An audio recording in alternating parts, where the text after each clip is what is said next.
Fala, meu querido ouvinte, tudo bem? Espero que sim. Tô chegando com mais uma edição do Além do Fato na sua segunda-feira. Tu já sabe, eu não sou Hebe Camargo, mas nós temos um compromisso toda segunda. E sabe, outro dia me perguntaram quanto tempo eu levo para preparar um episódio novo do Além do Fato. Na verdade, essa é uma pergunta um pouco complicada, porque eu termino de postar um episódio aqui para vocês e já começo a pensar no próximo. É muito doido isso, né? Mas tem feito muito bem ao mesmo tempo. Um exemplo é a edição de hoje. Eu sempre tive vontade de falar sobre estrada de ferro, patrimônio ferroviário no Noroeste Paulista e em Araçatuba especificamente. Esse tema sempre esteve na minha lista de prioridades aqui para o podcast e hoje eu consegui uma entrevistada que tem autoridade nesse assunto para a gente bater um papo. É a professora Ananda Rosa. E na segunda parte do episódio, no nosso momento de descompressão, eu tenho uma participação especial.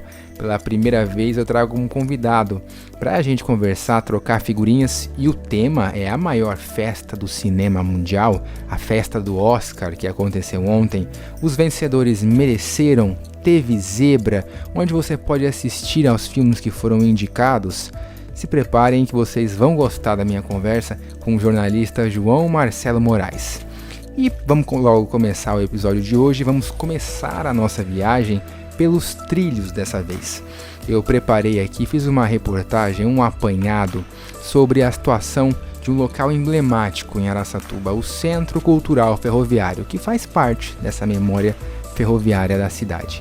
Quem é de Araçatuba ou da região sabe que aquele local está fechado há anos e faz muita falta para a vida cultural, além de ser muito triste ver um símbolo como aquele abandonado. Eu revi toda essa novela sobre a interdição e o projeto de reforma do Centro Cultural Ferroviário e você confere tudo isso a partir de agora.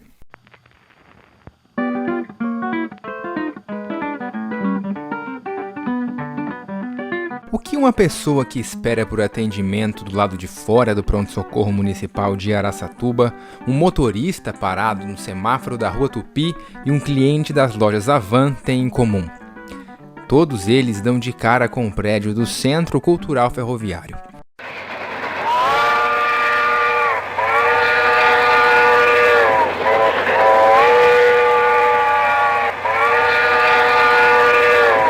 Um enorme galpão localizado às margens da Avenida dos Araçás, em pleno centro da cidade, e que hoje encontra-se abandonado. Destelhado, com vidraças quebradas, acumulando água em seu interior. Essa é a atual situação da antiga oficina de locomotivas, mas nem sempre foi assim.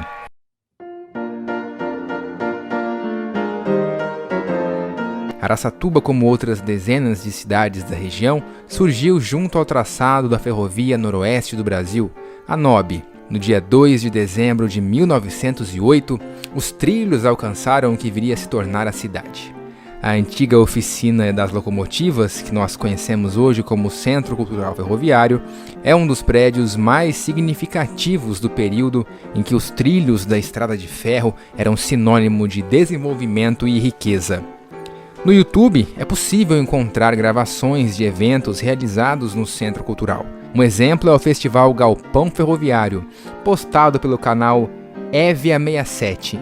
Pela descrição, dá para perceber que o vídeo foi gravado em 1998 por uma legião de fãs de rock.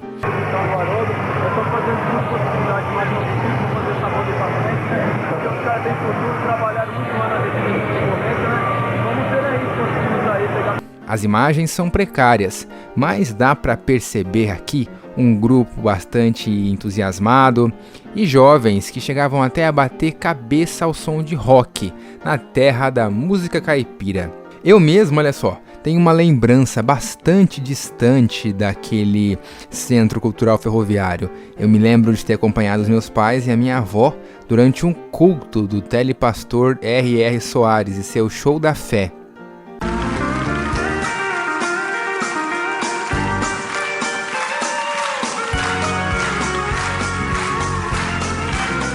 Estou seguindo a Jesus Cristo.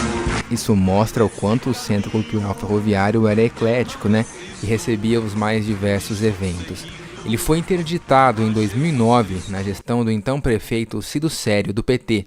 O motivo alegado para a interdição foi o risco de desabamento da estrutura erguida nos anos 20. De acordo com uma reportagem publicada em 2017 pelo jornal Folha da Região, a estrutura de madeira que sustenta o telhado, também de madeira, está tomada por cupim. Além disso, havia problemas na fiação elétrica, na parte hidráulica e uma inclinação das paredes devido ao afundamento do alicerce. Poucos dias após a interdição, o diretor do Departamento de Habitação, Arquitetura e Urbanismo da Secretaria Municipal de Planejamento de Araçatuba, à época o arquiteto Luiz Geraldo Teixeira, disse em entrevista à jornalista Alessandra Nogueira, no programa Cidade Aberta, que a prefeitura deveria ter feito vistorias periódicas na instalação do prédio. Um dos poucos prédios tombados como patrimônio histórico de Araçatuba, o Centro Cultural Ferroviário, foi interditado pela Prefeitura na semana passada. A construção, erguida na década de 1920 para abrigar uma oficina de locomotivas da antiga Estrada de Ferro Noroeste do Brasil, apresenta sérios problemas em sua estrutura e corre até o risco de desabar. Certo, mas as vistorias eram feitas periodicamente ou não? Vistoria geralmente não é feito periodicamente. Mas não deveria ser, principalmente por se tratar de um prédio da década de 1920? Não, deveria sim, o prédio deveria ter uma atenção até melhor. Desde a interdição, muitas promessas foram feitas, projetos foram apresentados, criando praticamente uma novela em cima dessa história. Ainda em 2009, a prefeitura dizia que necessitava de uma autorização do CONDEFAT, o Conselho de Defesa do Patrimônio Histórico, Arqueológico, Artístico e Turístico do Estado de São Paulo. Grava bem esse nome aí, porque ele vai ser muito repetido aqui na nossa conversa hoje.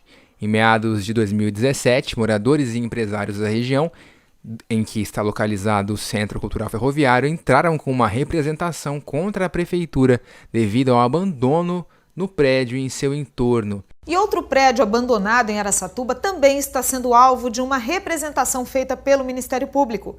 A estrutura é essa aí, que você vai ver agora. Isso, a do Centro Cultural Ferroviário, que fica na região central da cidade. No mesmo ano, a prefeitura, já sob gestão de Dilador Borges, do PSDB, assinou um convênio com o Instituto Pedra, por meio do PROAC, Programa de Ação Cultural do Estado de São Paulo, com aporte de patrocínio da empresa Avan.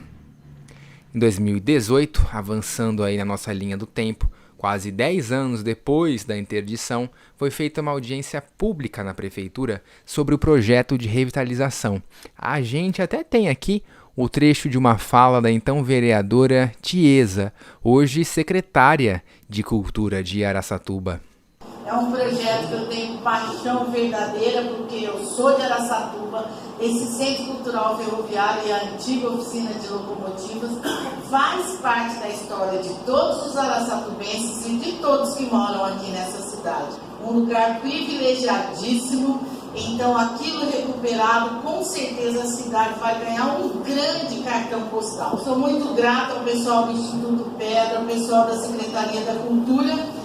A criação desse projeto pelo Instituto Pedra e o lampejo de esperança foram notícia na mídia.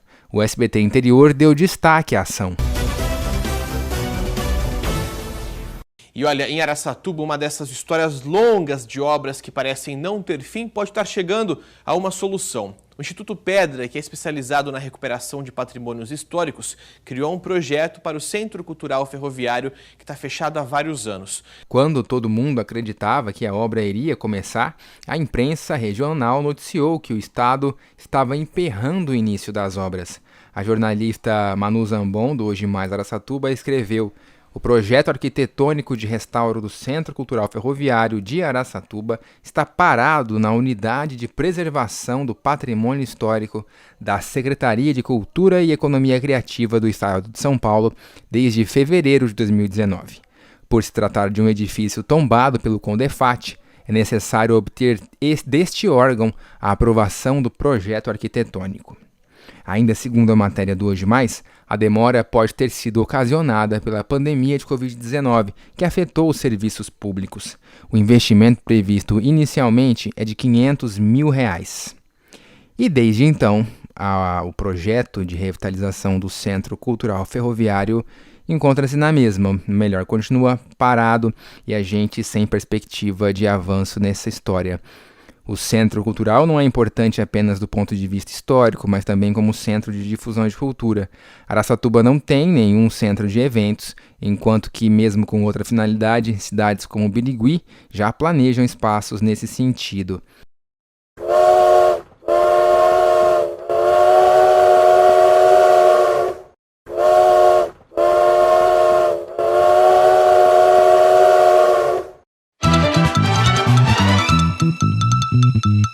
Pessoal, eu converso agora com a professora, arquiteta e urbanista e mestra em arquitetura e urbanismo, Ananda Soares Rosa. Ananda, seja muito bem-vinda, obrigado por participar do Além do Fato. Obrigada, Guilherme, eu que agradeço pelo convite, é um prazer estar aqui com vocês.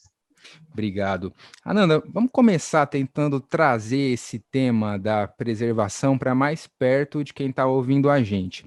Como que a gente pode caracterizar um patrimônio histórico? Como que um conjunto, uma casa, ela pode ser definida como de importância histórica?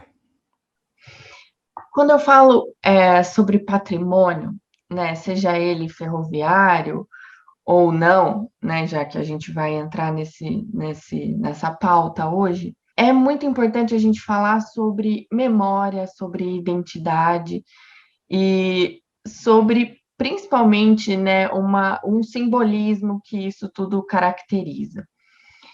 Quando a gente fala sobre patrimônio, né, uma casa pode ser considerada patrimônio não só pela idade dela, ela tem mais de 100 anos, né, mas se ela tiver uma importância para uma determinada sociedade, para uma determinada comunidade, ou uma relevância arquitetônica, né, seja representativa de um estilo arquitetônico, a gente pode pedir aí um tombamento, né, ou ela pode se caracterizar como um patrimônio. Eu acho que essa questão da identidade, da memória é muito importante trazer à tona quando falamos sobre patrimônio. Vamos entrar então nesse tema da estação ferroviária. A gente está em 2021, no segundo ano de pandemia, até parece que ficou muito lá atrás, né? Mas em 2019 houve a proposta ali da prefeitura. Depois eles voltaram atrás, mas houve, né, essa ideia de derrubar a estação ferroviária, onde hoje a gente conhece como a Avenida dos Araçás. Você publicou um artigo no Regional Press em outubro do ano passado, em que você contesta a fala da então candidata à reeleição, na vice-prefeitura, né, a Edna Flor, de que a estação tem valor afetivo, mas não teria um valor histórico. Você até classifica a ideia de demolição como inescrupulosa. Em relação à demolição da antiga estação ferroviária que chegou a ser cogitada pela atual administração, a senhora é a favor ou contra?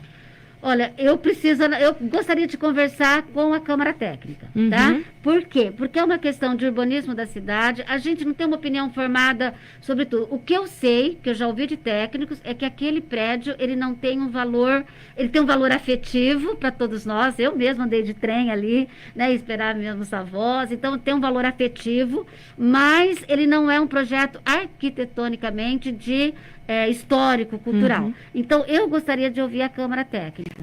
Queria que você explicasse um pouquinho para a gente, por quê? Eu acho inescrupulosa porque a estação, de fato, a estação ferroviária de Araçatuba, ela é uma estação mais recente, ela foi construída aí, se eu não me engano, em 63, né? Ela não é a primeira estação que surgiu quando os trilhos passaram pela primeira vez, né? Os trilhos da Noroeste do Brasil passaram pela primeira vez por essas terras. Ela não é realmente essa primeira estação, mas ela é um símbolo disso, né? Eu falo no artigo que eu escrevi para o Regional Press, né? Eu introduzo o assunto dessa forma. A gente tem diversas maneiras de surgimento das cidades paulistas.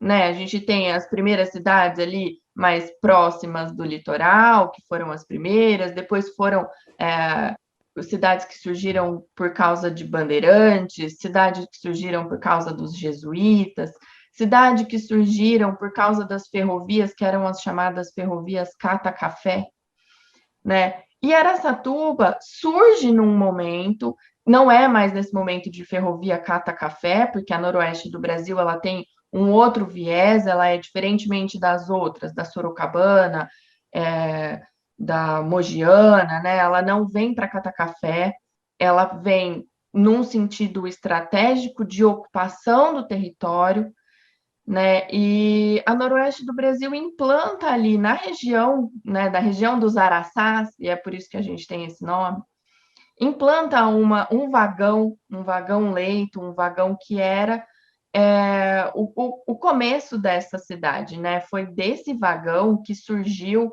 posteriormente, em 1912, uma estação de alvenaria. Posteriormente, essa estação foi substituída por uma eclética.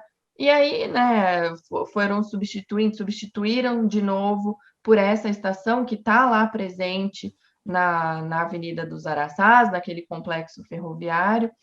E a estação, eu acho que é o que eu quis trazer naquele artigo, que a estação ela é um símbolo disso, né? A Araçatuba só existe porque a noroeste do Brasil passou por ali e colocou naquele quilômetro 282, se eu não me engano, né, um vagão. E por causa desse vagão vieram pessoas ligadas à ferrovia, depois vieram outras pessoas, né, para usufruir da terra, e foi aí que se desenvolveu o povoado. Então, eu acho que a estação, ela tem, sim, um caráter arquitetônico relevante, né, é um exemplar aí de uma arquitetura modernista, mas mais do que isso, é uma coisa que vai além, é uma coisa que é da nossa memória, é da nossa identidade, que é isso que eu venho discutindo aqui, né, que é o marco zero da nossa cidade, né? Se a noroeste do Brasil, a ferrovia, não tivesse implantado naquele local, né, uma estação, isso tudo não teria acontecido. A própria estação foi um dos pontos principais para o traçado urbano, para o desenho do traçado urbano, né, que quem vive na cidade percebe, né, que a praça ali do centro, a Rui Barbosa é uma praça que tem ali de esconso, né, de perspectiva, ela dá a visão de uma pessoa que está ali na praça, ela consegue visualizar a estação ferroviária, né? Então, isso foi um dos motivos, né, um dos principais pontos aí para a elaboração desse traçado, que foi feito por um engenheiro, né, e tal. Então, assim, é muito grande a importância, a relevância dessa estação, não só como símbolo do nosso incitar urbano, né, mas também como símbolo do traçado urbano, né, dessa importância da estação, né, dentro da malha urbana, dentro desse centro, dentro desse desenho de território que a gente teve. Um dos argumentos da prefeitura à época, inclusive a imprensa publicou, hoje mais deu uma declaração do secretário Tadeu Consone, de que seria necessário reurbanizar aquele trecho da cidade. Porque, para quem está nos ouvindo e não conhece, a gente tem ali a estação, a plataforma da estação, atrás tem um terminal rodoviário, o Museu Marechal Cândido Rondon, que está fechado, que também faz parte daquele complexo, e uma série de casinhas ali que fazem parte da Vila Ferroviária. Como que a prefeitura, o poder público, poderia revitalizar, dar um sentido maior para aquele patrimônio, para aquele conjunto, sem necessariamente ter que derrubar aquela estação? Eu acho que essa parte de reurbanizar e esse discurso de melhorar fluxo de carro, realmente eu acho isso infundado, né? Que o Hoje Mais trouxe nas reportagens. O que a gente trabalha, quando a gente trabalha sobre patrimônio, né? A gente precisa tirar um pouco da cabeça de que toda a questão patrimonial, né, todo o complexo precisa virar alguma coisa cultural. Então, vamos colocar ali um museu, vamos implantar algo relacionado à cultura, né? Enfim, eu acho que não necessariamente precisa ser uma questão, né? Precisa ter um uso cultural. Eu acho que a melhor forma de fazer esse complexo funcionar, né? Tanto o museu que já tem ali, quanto o próprio prédio da estação, que eu acho que é o que mais incomoda, né, a gestão, é dar um uso cotidiano para aquilo, né? É fazer com que aquilo não fique esquecido, não fique subutilizado a ponto de dar uma determinada. Não, aqui só vai poder funcionar evento cultural, né? Aqui só vai poder funcionar atividades de teatro ligadas a alguma coisa desse tipo, entendeu? Sim. Eu acho que quando a gente acaba ingestando esse uso, isso acaba ficando esquecido, isso acaba ficando relegado, né, aí ao esquecimento. Então, acho que a melhor forma de né, incluir esse espaço que está aí abandonado no cotidiano das pessoas, é trazer um uso, né, não sei, colocar um pouco de camelódromo que está ali próximo, né, que acaba influenciando nisso, né, um uso que vai levar a população a usar aquilo corriqueiramente, cotidianamente. A Né? Quem população sou se eu? apoderar daquilo, Se né? apoderar daquilo, né? Quem sou eu para falar o que tem que fazer, né, lá para aquele prédio, ou para aquele complexo, né? Como você falou, são as casinhas, tem as casinhas da vila. Eu acho que a gente vai além um pouco na conversa, que tinha que ter uma troca de experiências com a população, com as universidades, né, propondo algum uso, propondo novos projetos para esse complexo, não só para o prédio da estação em si, né? Então, eu acho que precisa muito haver essa conexão, sociedade, poder público, né, e universidades. Trago o curso de arquitetura, né, porque já que é da minha área aí, mas temos outros cursos, né, quando a gente fala de patrimônio, a gente pensa em turismo, a gente pensa em história, a gente pensa, né, a gente pode abrir aí o campo de atuação, mas, ao meu ver, é isso, né, trazer essa questão para a sociedade, fazer um debate um pouco mais amplificado. Importante a sua fala porque não é exclusividade de Araçatuba esse descaso, né? Principalmente com patrimônio ligado à ferrovia. Tem vários exemplos aqui na região. Eu me lembro de cabeça de Guararapes, que houve, inclusive, recentemente um princípio de incêndio, acabou destruindo bastante o prédio que já estava abandonado. A gente tem Penápolis, que a estação ficou abandonada por muitos anos, e no final do ano passado houve a destinação de uma verba para fazer justamente isso que você falou. A prefeitura vai transformar aquele espaço numa espécie de poupa-tempo municipal. Então, ali eles vão ter serviços para você poder tirar RG, CPF, enfim, cotidiano mesmo, para fazer todo mundo estar ali todo dia.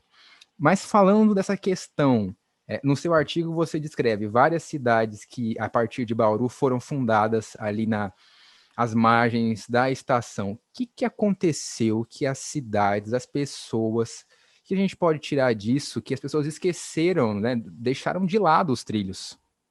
O próprio decurso da história aí, Juscelino Kubitschek veio com um discurso de vamos modernizar esse país e trouxe muitas indústrias automobilísticas, e aí as ferrovias nesse momento foram ficando mais, não de lado, né, mas em segundo plano. Em segundo plano veio aí o carro e as pessoas, o transporte de ônibus, e esse transporte ferroviário acabou ficando relegado, né, de lado aí.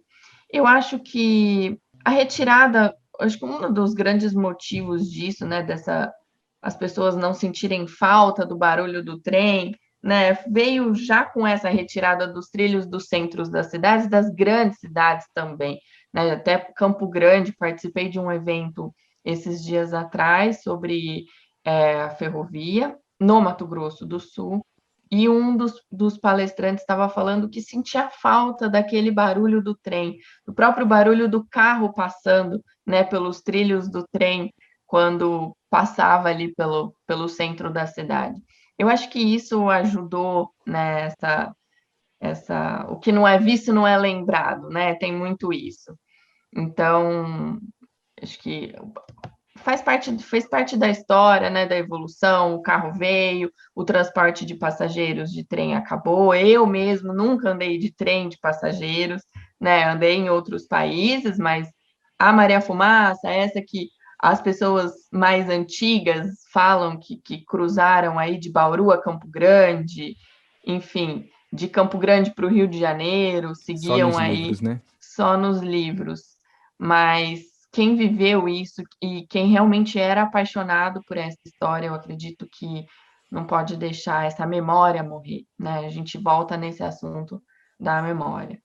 Qual que é a importância, então, para a gente poder, estamos encerrando já, a gente preservar esse tipo de construção? A gente já teve exemplos de casas antigas, isso gera uma polêmica muito grande, porque algumas pessoas são a favor de ter aquela fachada bonita, envidraçada, né? Aquela pegada moderna para sentir que a cidade está crescendo. E necessariamente você precisa acabar com o que é mais antigo para a cidade crescer. Não tem como essas duas vertentes conviverem? Tem e devem, porque senão a gente apaga todos os nossos vestígios, né? Todas os nossos pontos de começo. Então, acho que a gente precisa ter mais exemplos das edificações antigas. Temos bons exemplos em São Paulo, temos bons exemplos em Bauru, né? Isso não vai, de forma alguma, preservar uma edificação, não vai engessar a cidade, né? Congelar a cidade. Mesmo porque quando a gente tomba uma edificação, a gente não está engessando isso. A gente pode mexer, a gente pode trabalhar, a gente pode propor outros usos, logicamente, a gente vai ter alguns cuidados a mais aí, quando a gente fala sobre o tombamento, mas isso não é engessar a cidade vai continuar crescendo, né? Mas a gente precisa ter aquele exemplar mostrando que a gente veio dali, que aquilo ali é a nossa história, que faz parte, né, do próprio traçado urbano, né, no caso de Araçatuba. Tá ótimo. Ananda, muito obrigado, viu, por ter esclarecido. Esse assunto obviamente, agora tá dormindo, né, como você comentou. Pessoal, conversei hoje com a professora, arquiteta e urbanista e mestra em arquitetura e urbanismo, Ananda Soares Rosa, filha do professor Ronaldo, que inclusive fez aqui o meio de campo para nossa conversa. Um abraço, professor. Ananda, muito obrigado pela sua participação, viu? Eu que agradeço, Guilherme. É sempre bom a gente trazer o tema da ferrovia, o tema da estação e do patrimônio à tona.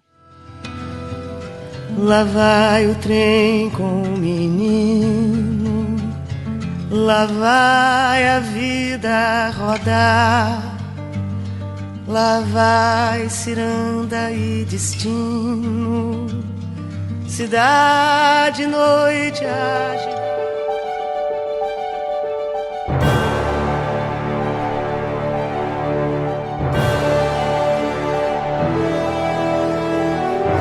Hoje a gente tem um convidado especial aqui no Momento de Descompressão. Vou bater um papo com meu amigo, jornalista, cinéfilo, fã de cinema assumido há muitos anos, João Marcelo Moraes. Tudo bem, João? Tudo bom, Gui? Tudo bom, pessoal que está ouvindo? E aí, primeiramente, prazer estar aqui no seu podcast, um prazer imensurável participar do seu podcast. O prazer é meu, faltam palavras. Não, eu tô aqui, não estou me cabendo em mim de estar aqui no seu podcast para poder falar do que eu mais amo, que é cinema, né? E falar um pouquinho do Oscar que aconteceu ontem à noite.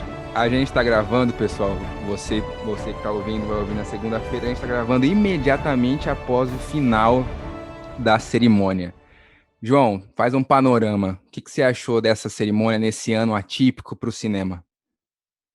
Então, sobre a cerimônia, o evento em si, há anos vem perdendo força, né? Como evento, né, o Oscar. E esse ano, nossa, pelo amor de Deus, é um evento cansativo, sem nada que seja enervante para o público, né? Um marasmo total. E quem produziu, né, todo o evento disse que eles tentariam fazer a cerimônia como se fosse um filme, né? Realmente tem aquela abertura, né, com o nome na maioria dos indicados, a Regina King caminhando ali, como se fosse uma cena de abertura mesmo do filme, e tomara que nunca mais se repita, porque foi um péssimo filme, né? Se essa foi a intenção, não deu muito certo. Pareceu Mank, né, esse filme. Mas daqui a pouco a Nossa. gente fala disso. Uma questão antes da gente entrar nos vencedores, enfim. Muitos filmes não puderam ser lançados nas salas de cinema ano passado, vieram diretamente para o streaming. Você acredita que essa força do streaming vai continuar ou foi alguma coisa de momento por conta da pandemia? Não, eu acredito que chegou, veio para chegar e vai ficar, né? Não é uma moda passageira, não. Isso devido a vários fatores, mas os principais é que pela facilidade de acesso, pela democracia, que são os streamings, né? Tem de tudo para você assistir ali na sua mão, onde você quiser, quando você quiser, e porque, principalmente nos grandes polos, é muito caro ir ao cinema, né? Então tem muita gente e às vezes é arriscado você ir ao cinema. Você investe aquele dinheiro para assistir um filme ruim. Então às vezes não paga seu investimento. Então o streaming é muito mais fácil. Você escolhe o que você quer assistir ali, não gostou, tira, assiste outro, né? Então não é uma moda passageira. Veio para ficar e é muito forte. Maravilha. Vamos lá então, vamos começar por uma categoria que é muito cara para mim, que mais uma vez teve uma injustiça gigantesca nessa bendita cerimônia, que foi atriz coadjuvante. Fala para mim o nome da vencedora e comenta aí, por favor, o que você achou. Você esperava? Como ela mesma disse após receber o prêmio, eles chamam ela de Young. Então eu vou chamar ela assim para não arriscar o meu coreano, que não é muito bom. Discordo do que você disse, não foi uma injustiça, era a melhor interpretação dentre as indicadas, né? Eu entendo o que você disse, você se referiu a Glenn Close, que indicada pela 8ª vez, nenhuma estatueta chegou nas mãos dela, né? Mas esse ano em si, o Oscar, a Academia foi muito bem, a escolha foi muito bem feita, venceu realmente a melhor, interpretação incrível, cheia de carisma, eleva o filme, né? Ela é coadjuvante, do filme Minari e sustenta o filme, toda a interpretação dela. Então valeu sim a estatueta para ela. Mostra uma academia mais aberta. Ano passado a gente teve Parasita, que levou em várias categorias, e agora parece que eles estão querendo mesmo mostrar que é a festa do cinema mundial e não só do cinema americano. Sim, eu acho que de forma atrasada, né? Mas estão abrindo o olho. Estão vendo que o conservadorismo tem que ser deixado de lado e tem que abrir os olhos mesmo. E Parasita, como você citou no passado, veio para dar esse choque, né? Toda a qualidade daquele filme, né, foi páreo e bateu o conservadorismo da academia, e agora a tendência é só melhorar, como a gente viu esse ano mesmo, que foi as premiações foram melhores mesmo. Isso aí. Vamos lá para melhor ator coadjuvante. Quem venceu e qual que era a sua aposta? Foi no vencedor? Foi o Daniel Kaluuya, né, por Judas e o Messias Negro, melhor interpretação de longe, outro patamar, né?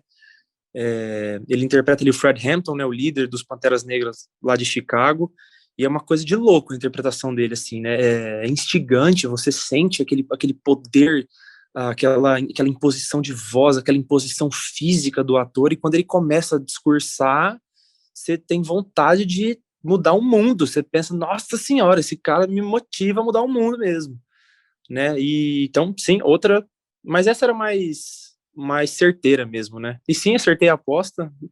Dentre as que a gente vai falar, eu só errei uma, as outras eu gabaritei tudo. Foi um pouco, já era dentro do esperado mesmo, né? Teve alguma zebra aí que você destaca pra gente, não esperava e aconteceu, ou alguma injustiça que você fala, esse merecia ter levado? Acho que a gente vai falar em roteiro original. Para mim, A Bela Vingança é um filme, nossa, médio para ruim, de verdade. Não tinha que ter tido uma indicação em nenhum dos campos e acabou vencendo, né, melhor roteiro adaptado. E para mim, um dos principais problemas do filme é o texto do filme mesmo, né? É um filme que atira para todo lado, tenta ser muita coisa e não consegue ser nada ao mesmo tempo.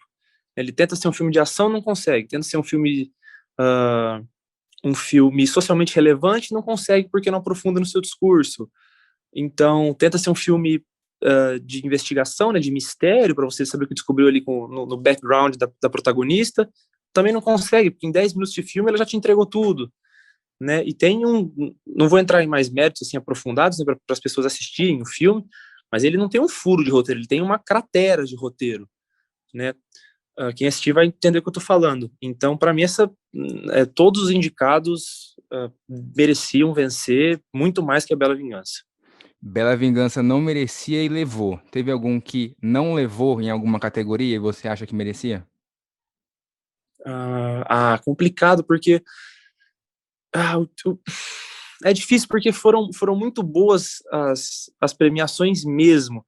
Você pode argumentar que, em questão do melhor documentário, Collective poderia ter vencido, porque em trabalho documental, realmente é melhor que o Professor Polvo, que foi o vencedor. Mas foi o que eu falei. Né? Sim, todo um trabalho investigativo incrível ali por trás daquilo, né? Mostrando aquela corrupção que vem à tona. Mas foi o que eu disse e eu repito, né? Eu acredito que a Academia levou em critério. Professor Polvo é um grande documentário. Era o meu filme favorito da temporada e venceu porque eu acredito que a Academia levou em consideração que um filme tão bonito, tão tocante, né, que mostra uma relação tão bonita entre animal e ser humano, prevaleceu dentro daquela história que mostra uma desgraça, né, que aconteceu lá na Romênia, naquela boate, num período tão duro que a gente está vivendo, né? Então acho que a temática falou um pouco mais alto do que a qualidade técnica do produto, por isso que o Professor Polvo venceu. Então acredito que seja só essa. A Academia esse ano mudou, não deixou a categoria Melhor Filme para o final, então eu também vou antecipar aqui. Concorriam a Melhor Filme esse ano Mank, O Sete de Chicago, Minari. Eu ouvi dos dois jeitos. Acho que falaram de ambas as formas. Então, Minari, Bela Vingança, Meu Pai, Judas e o Messias Negro, O Som do Silêncio e Nomadland. E venceu esse, Nomadland. E o que você achou? Esperava? Esperado, né? Veio levando tudo que concorreu foi ganhando e era o mais forte para ganhar, ganhou, confirmou o favoritismo. E é o melhor filme mesmo, né? Eu acho que o que concorria ali de frente era o Sete de Chicago. Tanto que a Netflix até tentou agora nas últimas semanas voltar à discussão sobre aquele período, né? Aquele evento que aconteceu na história americana com entrevistas, mas não foi páreo. Também é um grande filme, mas Nomadland é o melhor filme mesmo. Um filme completo, né? Consegue retratar a vida miserável daquela mulher interpretada pela Frances McDormand, né, de uma maneira incrível. Então junta tudo, né, aquela trilha sonora íntima, aquela fotografia que usa muito luz natural para criar suas composições cênicas. Então parece quase que uma poesia em movimento aquilo, né, da vida de uma mulher que é comum. E tem alguns momentos, é tão comum, né, complementando o que você está dizendo, que me pareceu que eu estava assistindo um documentário de tão real. Sim, isso mesmo. E é potencializado também pela interpretação da vencedora do Oscar de melhor atriz, Frances McDormand, também merecidíssimo. Então acho que todos esses componentes, né, uma direção muito íntima novamente da Chloe Zhao, né, que culminou na vitória indiscutível e favoritíssima de Nomadland, né, agora no Oscar de 2021. Tá aqui, ó, a gente já então entregou para vocês o vencedor de melhor filme, melhor atriz foi para Frances McDormand, também por Nomadland. E também levou melhor direção, né, João? Isso, melhor direção. Só na questão da melhor atriz, cara, eu tava com um medo da Viola Davis Mulligan. Levar? Não, da Viola Davis seria ótimo. Da Carey Mulligan vencer por Bela Vingança. Cara, se ela vencesse, seria assim uma injustiça tão grande. Seria tipo o Rami Malek vencer pelo Freddie Mercury, 2 Oscars passados, aquela interpretação tão blé, vencer de tantas interpretações incríveis. Aqui seria a mesma coisa. Para mim, uma interpretação que nem deveria ser indicada, não tem nada demais, qualquer atriz em escola de teatro faria, e ela era favorita até o último momento ali para vencer, né? Ganhou muita coisa, mas os deuses do cinema não deixaram essa loucura, essa insanidade acontecer e venceu a Frances McDormand. Você citou a Viola Davis, também incrível, né? Como ela consegue ela interpretar aquela mulher negra naquele momento, uma mulher, né, negra naquele momento tão terrível para ser mulher, e ela é empoderadíssima e Imponente quando o filme dá o demais. close-up na cara dela, você fica intimidado, porque ela é muito forte, né, muito imponente. Arrebenta sempre. E vamos para melhor ator. Concorriam nessa categoria Chadwick Boseman, saudoso, eterno Pantera Negra, também por A Voz Suprema do Blues, assim como a Viola. Riz Ahmed, de O Som do Silêncio. Aqui, realmente, o meu coreano vai me trair. Como é que fala o nome desse cara? Steven Yeun. Desse ator, Steven Yeun, de Minari. E o Gary Oldman, por Mank. Mas não deu para eles, ficou com Anthony Hopkins, por Meu Pai. Vamos falar da atuação dele e desse filme. Cara, primeiro, os indicados estavam incríveis, né? Correr por fora aí o Riz Ahmed, que eu tava torcendo para ele vir mais forte, porque não ganhou nada, e é uma atuação incrível, mas estava entre os dois, e eu particularmente achei que eles deixaram a categoria de melhor filme para o final, para fazer uma baita homenagem para o Chadwick Boseman, né? Para ser aquela entrega póstuma do prêmio, fazer uma super homenagem, o que eu não acharia justo se ele tivesse vencido, porque o Anthony Hopkins dá um show, a melhor interpretação da carreira dele, e isso diz muito sobre o papel, né? O cara que tem papéis incríveis na carreira, e bacana ver um senhor de 83 anos na ativa, trabalhando e escolhendo a dedo projetos incríveis para trabalhar, né? Exatamente. E é uma interpretação sensacional, tinha que ter ganhado, o Chadwick Boseman estava incrível, mas eu acho que não seria justo também valer desse argumento de que ele morreu para você fazer uma homenagem e entregar o Oscar para ele. Não seria justo com ele, né? Então venceu o melhor mesmo, que era o Anthony Hopkins, interpretação fora do comum, assim.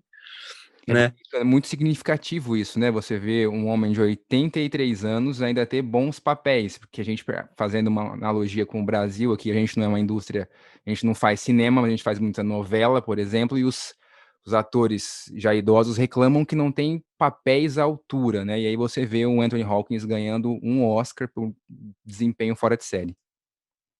Sim, por escolha dele, né? Ele leu o roteiro e quis, né? Conversou com o Florian Zeller, que é o diretor, né? E aceitou o papel. E não precisa ir longe, até lá em Hollywood, né? Você pega o Robert De Niro, que é um dos melhores atores de todos os tempos, e final de carreira agora só faz comédia pastelão aí de Sessão da Tarde. E além do Anthony Hopkins ser levado o prêmio de melhor ator, Meu Pai também levou melhor roteiro adaptado. Concorriam nessa categoria Bora 2, como que é o nome completo do filme? Bora é a segunda fita de cinema, né? Sequência da segunda fita de cinema. É um nome gigantesco, né, Pochê? Difícil da gente decorar, né? A gente tem também Uma Noite em Miami, Nomadland e Tigre Branco. Deu Meu Pai mais uma vez na categoria. Também era esperado? Não, desbancou, né? Desbancou o favorito Nomadland. Era o favorito, foi a minha aposta, foi onde que eu errei, aliás. Mais um baita roteiro também. O Florian Zeller sabia o que estava fazendo ali. Ele consegue se esquivar de todos as armadilhas que um diretor menos hábil cairia para fazer um melodrama muito barato sobre a fragilidade daquele personagem. E ele não faz isso. Ele aposta nas interpretações e nas relações dos seus personagens.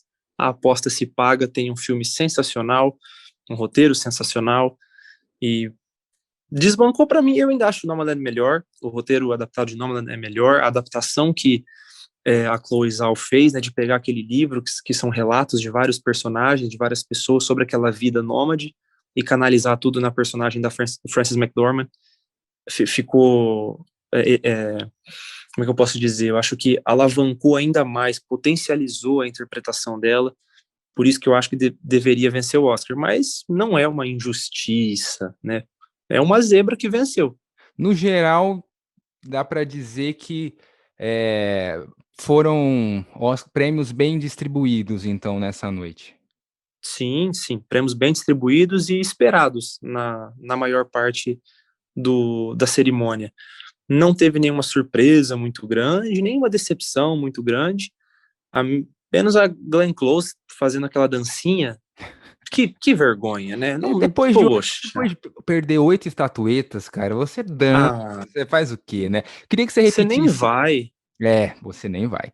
Pra gente poder terminar, você fez uma observação no seu podcast, João também é podcaster, no final vai convidar vocês para acompanharem também, sobre melhor animação. A gente tinha concorrendo Soul, da Pixar, Dois Irmãos, também da Pixar, e outros 3 filmes, mas eu queria que você se focasse no caso do vencedor. Soul levou, mas parece que a Pixar tá virando Marvel. Como é que é isso? Isso. Então, Soul era o melhor filme dos indicados, venceu merecidamente o Oscar, o que não quer dizer, não é um sinônimo de um filme espetacular. Longe disso.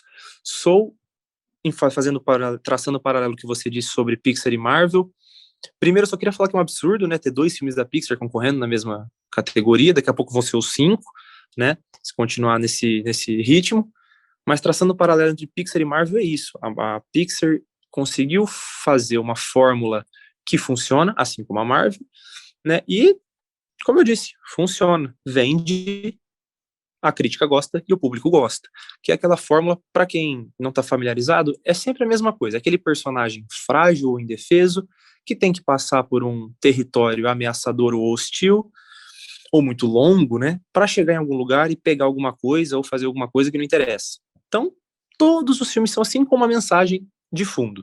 Então, Coco, né, Viva, a Vida é uma Festa, né, que é a tradução para português, falava sobre morte, luto, superação, Divertidamente, falava sobre lidar com suas emoções, e agora Soul fala sobre a questão de encontrar um objetivo para a sua vida.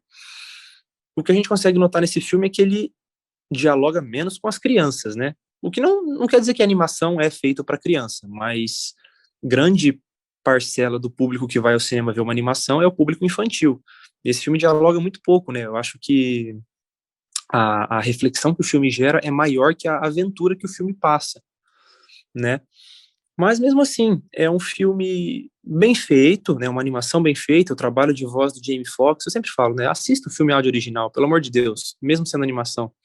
O trabalho do Jamie Foxx, né, que faz o protagonista, é impressionante, ele tem muito carisma, mas eu já vi esse filme e já vi melhor antes, né? Pode concluir.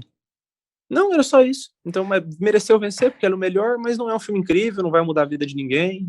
Você falando, me lembrei de Vida de Inseto, que a gente também da Pixar, mas lá atrás, anos 90, quando começou, é o Flick protagonista, que tem que buscar o pessoal que vai salvar o formigueiro. Sim, e Toy já Story estão há também. 20 anos, né? Então, há 20 anos nessa. João, para quem gostou de você, tá te conhecendo pela primeira vez, tá te ouvindo pela primeira vez e quer te ouvir sempre, tem o seu podcast, né? Isso, tem meu podcast que sai todas as segundas às 6 horas da tarde, né, Curadoria Pop, que eu apresento, eu e mais um amigo meu, Walter.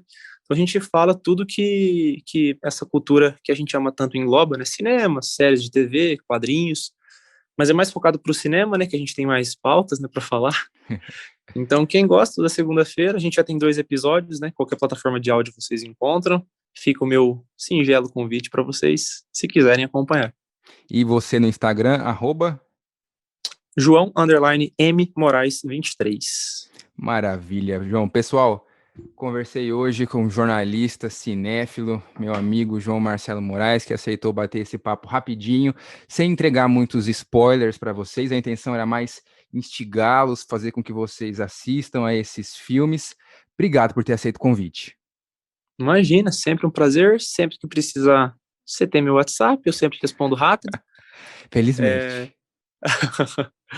Então é isso, espero que vocês tenham gostado e desejo a você, Gui, e a todo mundo que tem ouvido, bons filmes.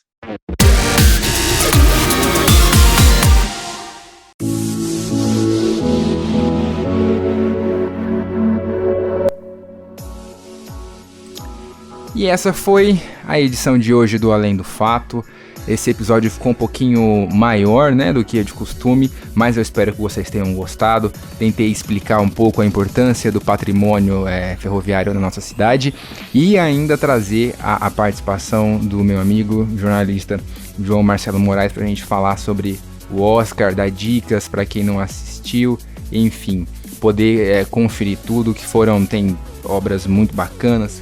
A gente ainda tá a gente tem que se cuidar, né, embora as coisas estejam reabrindo, ainda tem um pessoal que tem ficado mais em casa, então tem como assistir, a escolher entre tantos filmes.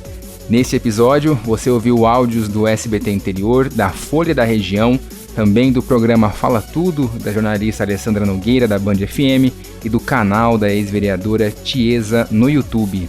O Além do Fato é um podcast informativo com episódio novo toda segunda-feira, disponível no YouTube e também no Spotify, Deezer, Google Podcasts e Amazon Music. Esse podcast é produzido, apresentado, editado e divulgado por mim, Guilherme Leal, para você. O Além do Fato também é feito da opinião de vocês. Escrevam para mim que eu quero saber suas opiniões, críticas, sugestões e elogios, que também são bem-vindos, né? A casa agradece. Nós estamos no Facebook e Instagram como Além do Fato Podcast. Você pode me seguir também no Twitter, @Guilherme Leal, com 2 M's de Maria, tudo junto. Ali a gente escreve e interage ao longo da semana. É bacana, né, você me seguir nas redes sociais, porque eu sempre coloco uma novidade ou outra ali e tenho certeza que teremos ótimas novidades vindo por aí. Muito obrigado pela audiência, pela preferência de sempre. Você que já colocou como compromisso ouviu toda semana um episódio novo do Além do Fato. Obrigado por isso, a gente se ouve e até semana que vem.